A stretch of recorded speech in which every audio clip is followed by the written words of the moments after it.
Okay, guys, so this is a good game. Watch to the end, and you'll see some nice moves, some very strategic plays, some nice tactics that kind of work around with what I got. So right off the bat, I take his pawn, and he tries to open up with a defense here. And I don't know what to do with my knight, so I'm kind of confused with the knight at first, and then I move with the queen to cover the knight and attack the king. So it's a little bit of a hassle for for his defense.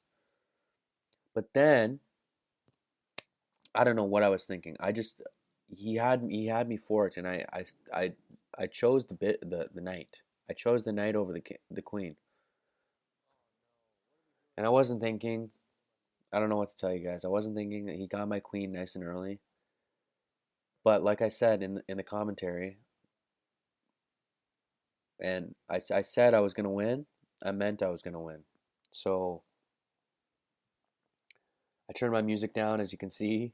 Gotta focus a little more. I gotta get the mind in the right place and really hustle them out. But the thing is, and this is the thing, guys, when you lose your queen nice and early, it's not over because, like, look, we're almost neck and neck on time. He's got some pieces that are blocked off, like his bishop is blocked, his queen is blocked, his rook is kind of stuck, and we have some pieces in play. So we have more to work with than he has to work with. So since I have some pieces out in play, I have the bishop and I have the knight on the attack, and they're on the edge of the board, so they're cut off a little bit. I figure I'm gonna push the French defense, and yeah, so his queen comes into play. Now you see he's got a bit of defense. He's got a bit of a defense with the pawns on the white squares, and I have my doubts. I think I lost my queen. I lost uh, I lost my knight, and I only got two of his pawns. Only got two of his pawns, so there's little hope. But we kind of recover. We make some defense out of our board. We play the board. We play the time. We play the board, and we play the pieces. So we work with what we have, right? And then he forces my knight to retreat, which usually isn't that good. And then he kind of pins my king a little bit, and I was worried because I thought if he moves his king out of the way, if he moves his king out of the way and he pushes his bishop onto d6, see, he messed up. He should have pushed his bishop. See, he, then he's gonna take it with the bishop. I think no, he should have took it with the bishop. That's where he messed up.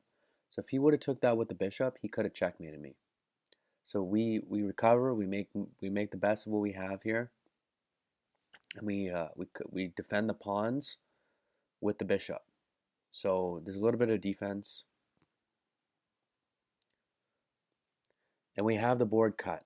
We have the board cut with the rook. So we have some things to work with, and the pawns. I know they're stacked up. I know they're doubled up, but it's not bad. It's not too bad because one of them is on the attack, right? And by this point, it's too late for him to move that bishop to go for the checkmate. We take his knight. He gives it to us. He starts making some mistakes, and you never know. You can turn a game around with a couple moves. If your opponent makes a bad move and you make a good move, the whole game can change. Just like in a split second, the game can change. So we take it. We start taking his material, working him down, and yeah. So he thinks his king can cover, and we attack with the rook,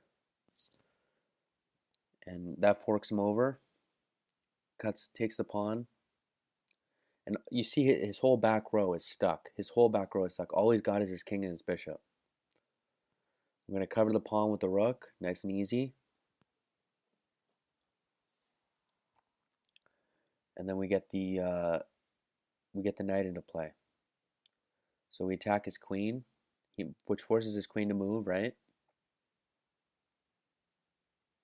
He takes the pawn, and then just like that, forcing the queen to move, forcing the queen to move like that, and attacking.